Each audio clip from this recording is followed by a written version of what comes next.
My family chose my brother over me, so I walked away forever. I used to believe that no matter how bad things got, family would always be there for you. I was wrong. Growing up, my younger brother Ethan could do no wrong. It didn't matter what happened. If something broke, it was my fault. If Ethan got into trouble, there was always an excuse. If he failed, everyone rushed to help him. If I succeeded, it was expected. At first, I thought it was normal sibling stuff. Every family has a favorite, right? But as the years passed, I realized something painful. I wasn't just less loved. I was the backup child. The one who existed to clean up everyone else's mess. My name is Ryan, and this is the story of how my family chose my brother over me one too many times, and how walking away forever became the best decision I ever made.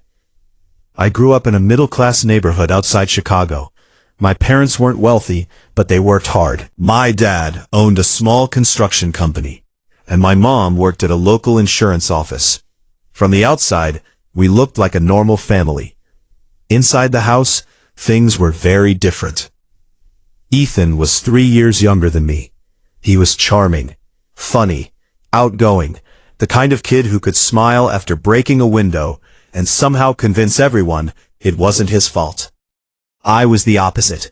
Quiet, responsible, focused. While Ethan spent his weekends partying with friends, I worked after school to save money. While Ethan skipped classes, I studied. While Ethan got arrested for underage drinking at 17, I was helping Dad with paperwork for his business. Guess who got praised? Not me. My parents called Ethan spirited.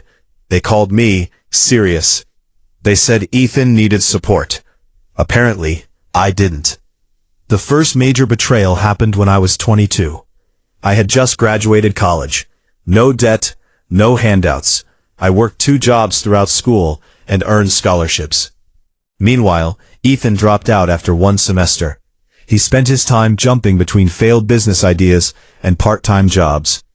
One evening, my parents invited me over for dinner. I thought they wanted to celebrate my graduation. Instead, Dad cleared his throat and said, "Your brother needs help." Of course he did. Apparently, Ethan wanted to open a sports bar with some friends. The problem? He needed money. A lot of money. My parents had saved nearly $80,000 over the years. Money they originally promised would help both of us start our adult lives. Guess where all of it went? Straight to Ethan. Every cent. Mom smiled and said, "You understand, right? You're responsible. Ethan needs this opportunity." I remember staring at my plate. Not because of the money. Because nobody even asked how I felt. The decision had already been made. I wasn't a son. I was simply the child expected to sacrifice. Again. The sports bar failed within 18 months. Nobody was surprised. Except my parents.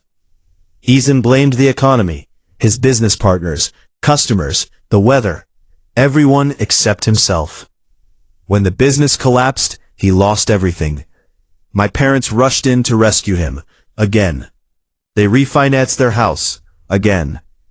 And somehow, they still treated him like a victim. Meanwhile, I was building my own life. I started working for a technology company. The hours were brutal. The pressure was intense. But I loved it. For the first time, success depended entirely on my own effort. Nobody could take credit for it. Nobody could hand it to me. I earned every promotion, every raise, every opportunity. By 30, I had purchased my first house. It wasn't a mansion, but it was mine. The day I got the keys, I called my parents. My mom's response, "That's nice. That's nice." Years of work, years of sacrifice. 2 words. 3 weeks later, Ethan bought a used pickup truck. My parents hosted a family barbecue to celebrate. I wish I was joking. Things became worse when our grandmother passed away. Grandma was the only person who ever treated me and Ethan equally. She believed effort mattered. Responsibility mattered. Character mattered. Before she died, she divided her estate fairly. Half for me, half for Ethan. Simple, Fair. Exactly what she wanted. At least, that's what I thought. A few months later, my parents invited me over. Dad looked nervous. Mom avoided eye contact. I already knew something was wrong. Then, Dad said the words that changed everything. Ethan needs help again. I laughed. Not because it was funny. Because it was predictable. Apparently, Ethan had accumulated nearly $100,000 in debt. Credit cards, loans, bad investments, the usual disaster. My parents wanted me to give him my inheritance. My entire inheritance. I stared at them, waiting for the punchline. It never came. They were serious. Mom reached across the table. You're doing well. This isn't about money. It's about family. He isn't. Dad nodded. Family helps family. Funny. Family only seemed to work one direction. Toward Ethan, never toward me. I told them no. Politely, firmly, final answer, no. The room became ice cold. For the first time in my life, I chose myself. My parents looked at me like I had committed a crime. Over the following months, phone calls became arguments. Arguments became guilt trips. Guilt trips became insults. According to my family, I was selfish, cold, greedy, ungrateful. The irony was unbelievable. I had spent my entire life giving, yet the first time I refused, I became the villain. Then came Thanksgiving, the night everything exploded. The entire family gathered at my parents' house. Aunts, uncles, cousins, everyone. Halfway through dinner, Ethan stood up holding a beer. He started talking about family loyalty. Then he looked directly at me. I knew exactly where this was going. He accused me of abandoning family, refusing to help, acting superior because I had money. The room became silent. Everyone watched, waiting. For years I would have stayed quiet. I stood up. And I told the truth. All of it. The money, the failed business, the debt, the inheritance, everything. I exposed every secret my parents spent years protecting. Nobody interrupted. Nobody defended Ethan. Because for the first time, everyone heard the complete story. The reactions shocked me. Several relatives pulled me aside afterward. They admitted they had no idea how much I sacrificed. No idea how often my parents bailed Ethan out. No idea how unfair everything had become.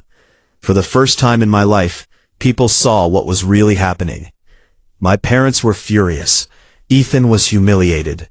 But I felt something I hadn't felt in years. Relief. I thought things might finally change. I was wrong. A few weeks later, my mother called. Instead of apologizing, she demanded I apologize to Ethan. Apparently embarrassing him was worse than everything he had done. That was the moment something inside me broke. Not dramatically, not angrily, quietly, like a rope snapping after years of tension. I realized my family wasn't going to change, because they didn't want to. The system worked perfectly for them. Ethan took, my parents enabled, and I paid. Everyone got what they wanted, except me. So I made a decision. I stopped calling, stopped visiting, stopped explaining, stopped defending myself. I walked away, completely. No dramatic speech, no final argument, just silence. For the first time in my life, I chose peace. The first few months were difficult. The guilt hit hard. Years of conditioning don't disappear overnight. Part of me wondered if I was making a mistake. Then something unexpected happened. My life became better. Much better. Without constant family drama, I focused entirely on myself. I launched a consulting business. It grew faster than I imagined. I traveled, made new friends, started dating someone incredible named Claire. For the first time, my life wasn't built around fixing other people's mistakes. It was built around my own happiness. 3 years passed. 3 peaceful years. Then, My phone rang. Dad. The first call in nearly 18 months. I almost ignored it. Almost. When I answered, he sounded older, tired, defeated. The golden child had struck again. Ethan had convinced my parents to co-sign another massive loan. Then he disappeared. Just vanished, leaving them responsible. The debt nearly destroyed them. Their retirement savings were gone. The house was at risk. Everything they spent decades building was falling apart. They needed me. Dad asked if we could meet. So I agreed. Not because I owed them anything, because I wanted closure. When we sat down, I barely recognized my parents. The confidence was gone. The certainty was gone. Reality had finally arrived. For 2 hours they talked. They admitted mistakes. Years of mistakes. They admitted they protected Ethan, enabled him, excused him, prioritized him. They admitted they hurt me. Over and over. They apologized. A real apology. No excuses, no conditions, no manipulation. Just accountability. Then Dad asked the question, "Can you forgive us?" I sat quietly for a long moment. Forgiveness is complicated. People think forgiveness means pretending nothing happened. It doesn't. Forgiveness means accepting reality and moving forward. I told them the truth. I forgive you. My mother's eyes filled with tears. Then I continued. But that doesn't mean things go back to the way they were. The tears stopped. Because deep down they already knew. Some bridges don't burn in one day. They collapse after years of neglect. I wished them well. I genuinely meant it. But I didn't return to the family. I didn't become the rescuer. I didn't write a check. I didn't sacrifice myself again. That chapter of my life was over. Forever. Today I'm 41. I have a successful company, a beautiful wife, a daughter who knows she's loved equally every single day. Peace. Real peace. Sometimes people ask if I regret walking away. The answer is simple. No. Because leaving wasn't revenge. Success wasn't revenge.